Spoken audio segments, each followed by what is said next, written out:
Even though it's Coach Rick's first year here at CBA, his players, they already love him. And the reason why is because he's a straight shooter. It was a 6-point game at halftime with Jim Boeheim's traditional 2-3 zone, but it extended up at the start of the second half, and that's when SU faced up against Virginia Tech's good 3-point shooters and made it a 16-0 run. Jared West, Sean Hickey, and Prince Tyson Gully all warming up behind me just a couple minutes ago as they prepare to take on the Golden Gophers in their first game in over a month after missing the last game of the season versus Boston College. Quarterback Drew Allen in his second career start threw 4 interceptions, but after the game, head coach Scott Schaefer took the blame for the loss, but Drew Allen took the responsibility. An instant classic.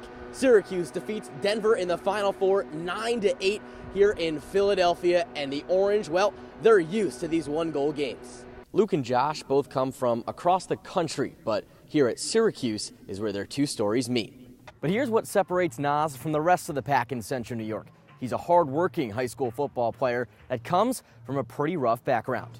113 minutes and 22 seconds. That's how long the Syracuse defense held ACC opponents scoreless over the past 3 contests. Some coaches prefer to be in on the action, right on the sidelines, while others like a bit of a bird's eye view and be up in the coach's box looking down on the play. In dramatic fashion, Syracuse wins the 2013 Texas Bowl 21-17 over Minnesota. It was a last-minute touchdown by redshirt sophomore Terrell Hunt that won the Orange the ball game to win its 3rd bowl in 4 years. From Reliant Stadium in Houston, Ben Fontana, Citrus TV.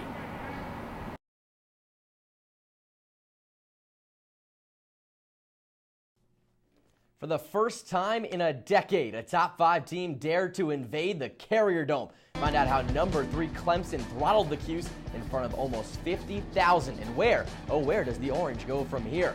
Plus, the men's soccer team dove straight into ACC play over the weekend. After a shutout win Saturday, find out how SU did on the road. Finally, bet you didn't know the Orange field hockey team is ranked 5th in the country. It was easy pickings at home for Coach Ange Bradley and company. And we hope it's just as smooth for you sitting on the bench. It starts right now.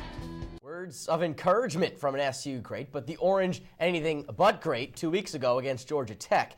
A 56-0 loss in Atlanta, but head coach Scott Schaefer says, forget about it. And in the immortal words of Swizz Beatz, on to the next one. No auto-tune for Otto, but a bye week for the Cuse to prepare for a 500 Wake Forest team. Must win for both the Orange and Demon Deacons in terms of postseason hopes. Let's get to the highlights in the Carrier Dome. Syracuse and Wake Forest, as I mentioned, both in need of a win. The Orange going with the orange helmet this week, not the old blue ones. And we start off in the second quarter. Terrell Hunt, he went to Jared West, that is, 43 yards and a first down for Syracuse. A couple plays later, start of the third quarter, halftime, Terrell Hunt, Superman, into the end zone, and it is 7-0 Syracuse at that point in the third quarter. Past halftime again, defense.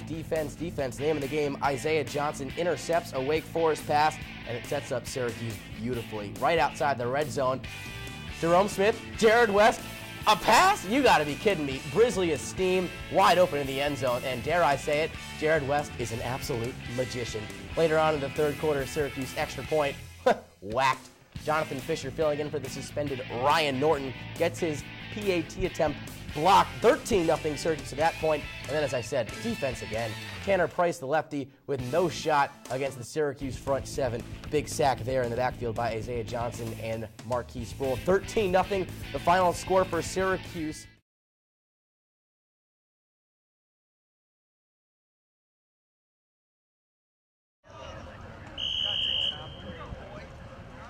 When you have talent, you usually know it. And with Nashawn Howard, that's certainly the case. The mentality he plays with, the passion he has for the game. He's our guy that kind of picks us up when they're down. He's the guy that takes us to our next level when we're up. He's just our leader, in every way. Physically, in spirit, he's our guy. Turns out he was also the guy for Syracuse. Nas, as he's lovingly referred to, verbally committed to play for the Cuse starting in the fall of 2014. I'm too excited. I can't wait to get up there. I went to the Syracuse and Wagner game. I didn't really know how the experience was. I haven't been to a Syracuse game since I was 8. And at that age, I didn't really have that experience. And just being on the field while they were stretching and talking to the coaches and being in the locker room with them made me feel like I was part of the team already. And if Nas works hard enough, this could be him next year. Snap. Handoff, Smith. He breaks off to the left side, has some room, stiff arms the defender. He's in at the pylon. Touchdown, Syracuse. But here's what separates Nas from the rest of the pack in Central New York. He's a hard-working high school football player that comes from a pretty rough background. In 2010, when he was just 14, Nas was charged with robbery. That day was just a bad day. I hung out with the wrong crowd.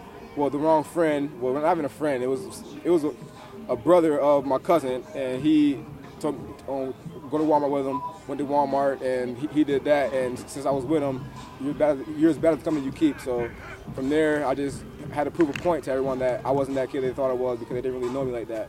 I see, number one, I see a great student, and I see a good kid. You know, a very just outgoing kid, happy to be around every day, every morning. Good morning, coach. How you doing? Smile on his face. Just a fun kid to be around. And that respect, well, it goes a long way for a humble Howard. Just being the same person I was, and just keeping my family around me, my close friends from day one.